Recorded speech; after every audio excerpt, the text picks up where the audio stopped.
Okay, 47, I see x squared. This is very similar to the prior problem, by the way. And then I see times minus 8. And then I see plus. And then I see the root, 1 minus 8x. And then I see times 2x. And this is a typical thing that a student would write down in a calculus class. But again, depending on who the teachers are, they really, they should emphasize simplification. But a lot of students have trouble with it. And that's what the whole point of this is over here. So I want to simplify the terms. There's two terms, by the way. This term here and this term over here. So, looking at it, I'll just write the second term down. It's 2x root 1 minus 8x. I'm also going to write it over 1.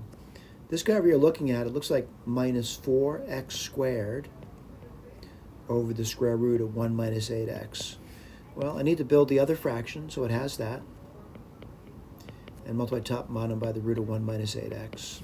That's what we get over here. Common denominator is the root 1 minus 8x minus 4x squared. Then you get 2x.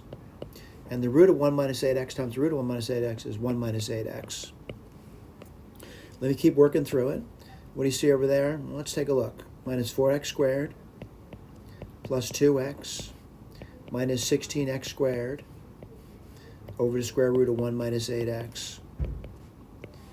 Well, let's write this down now. You get the root of 1 minus 8x. On top, you get what?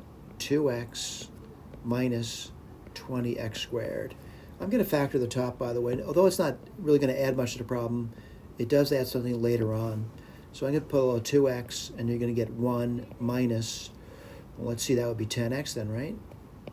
Over the root 1 minus 8x, right? So I'm going to say that's done for me, but I want to go back to the restriction.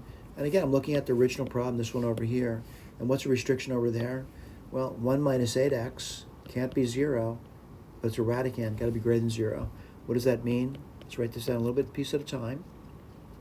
Add 8x to both sides, so you get this over here. Again, we're looking at this, and I'm solving for x now. Divide both sides by 8, so 1/8.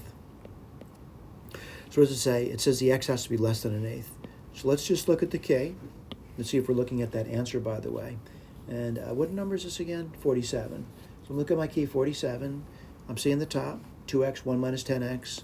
I'm seeing the bottom, and I'm seeing they've written this down over here. We're good to go on to the next question. Thank you.